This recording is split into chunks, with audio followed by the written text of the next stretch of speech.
Hello students, आज हम health education and yoga विषय के अंतर्गत अध्ययन करेंगे। छात्रों, आज हम प्राणायाम में अनुलोम विलोम प्राणायाम के संबंध में चर्चा करेंगे। अनुलोम विलोम प्राणायाम, इसमें अनुलोम विलोम प्राणायाम की विधि, मेथड ऑफ प्राणायाम और अनुलोम विलोम प्राणायाम की जो लाभ हैं, बेनिफिट्स ऑफ प्राणायाम, अनुलोम विलोम और प्राणायाम करने के लिए आवश्यक बातें, इम्पोर्टेंट थिंग्स फॉर डूइंग प्राणायाम।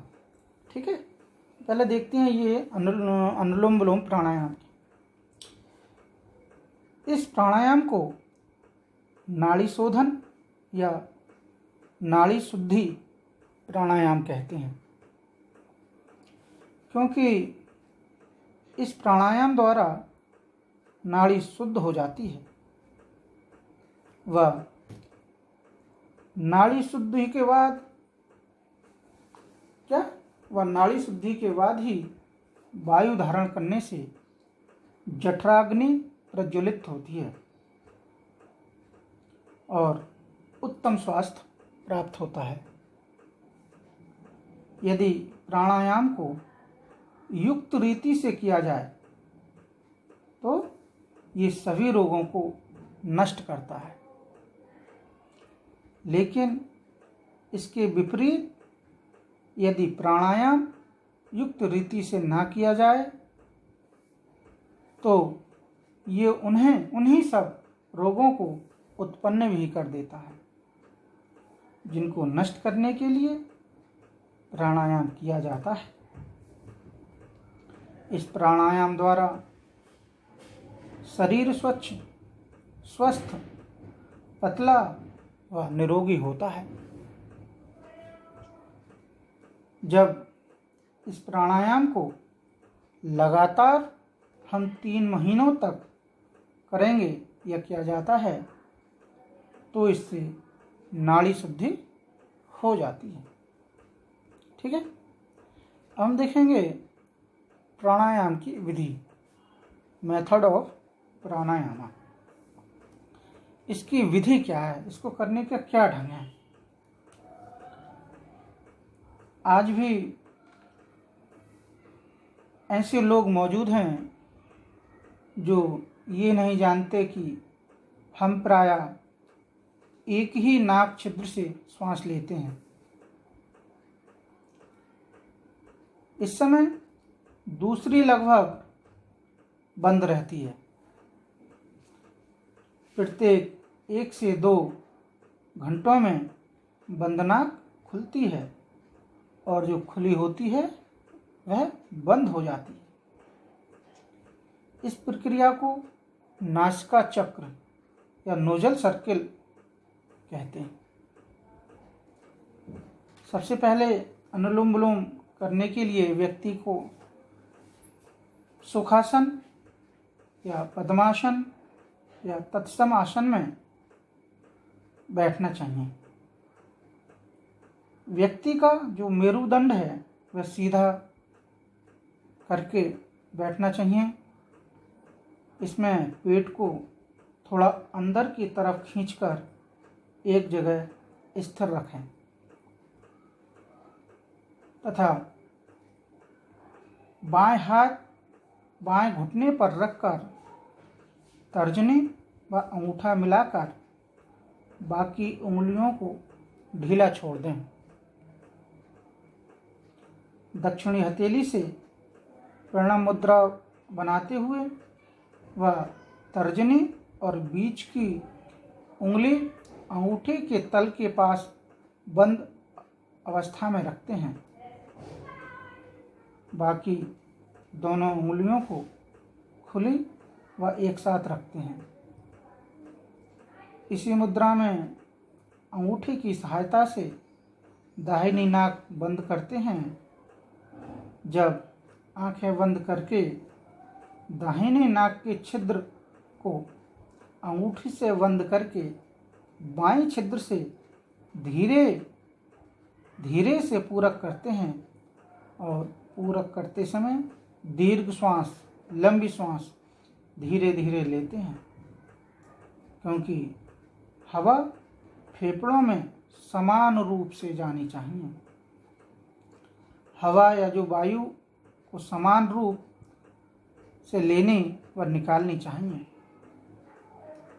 जब पूरक उचित अनुपात में हो जाए तब बाईं नाक बंद करते हैं। यह कुंभक शुरू हो जाता है। जलंधर बंद लगाने के लिए गर्दन को आगे झुकाकर ठोड़ी को छाती के ऊपर लगाना चाहिए। ये भी धीरे धीरे करना चाहिए। व्यक्ति क्षमता अनुसार कुंभक हो जाने के बाद जलंधर बंद छोड़ देना चाहिए। अब दाहिनी नाक से अंगूठा हटाकर बहुत धीरे धीरे रेचक करें। श्वास को धीमी गति से बाहर छोड़ना चाहिए। ऐसा करते हुए ये ध्यान रखना चाहिए कि आवाज़ ना हो। रेचक करने के बाद उसी नाक द्वारा धीरे धीरे पूरक करके पूरक हो जाने के बाद नासिकाएं बंद करके तथा जलंधर बंद के साथ कुंभक करना चाहिए। ठीक है स्टूडेंट्स, अब हम देखेंगे ये जो इसका जो अनुपात है, प्रारंभ में पूरक व रेचक का जो अनुपात कहलाता है वो 1:2 के अनुपात में करना चाहिए तथा कुछ दिनों के बाद ही कुंभक लगाना चाहिए। ठीक है, अब हम देखेंगे बेनिफिट्स, लाभ। किसके लाभ? प्राणायाम के, अनुलोम विलोम के लाभ। ठीक है, बेनिफिट्स ऑफ अनुलोम विलोम प्राणायाम। इसमें नंबर 1, मन अंदर की तरफ जाकर एकाग्र होता है, जिससे बौद्धिक विकास होता है तथा अहंकार से व्यक्ति को मुक्ति मिलती है। ठीक।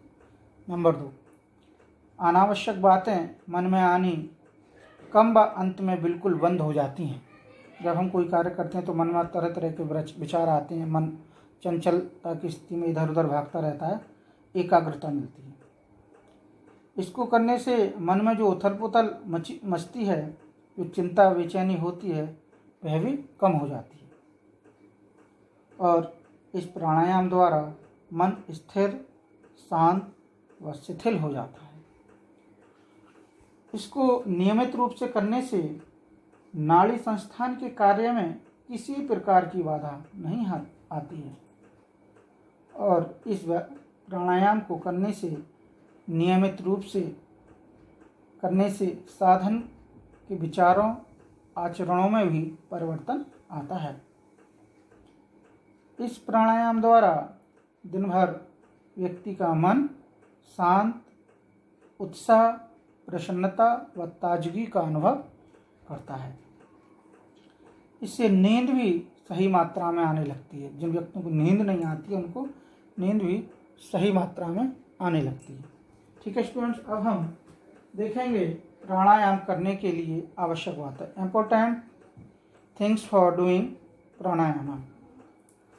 प्राणायाम करते समय बालकों को कुछ आवश्यक बातों को ध्यान में रखना चाहिए। जैसे नंबर 1, प्राणायाम करने के लिए ऐसा स्थान चुनना चाहिए जो पूर्ण रूप से स्वच्छ, अच्छी प्रकार से शुद्ध हवा से भरा हुआ, शांत, शीतल, सुंदर होना चाहिए। आसपास हरियाली हो तो भी बहुत अच्छा होता है। ठीक। नंबर 2, प्राणायाम करने के लिए बैठने का आसन ज़्यादा सख्त नहीं होना चाहिए, बहुत नॉर्मल टाइप का, यानी कि मुलायम होना चाहिए।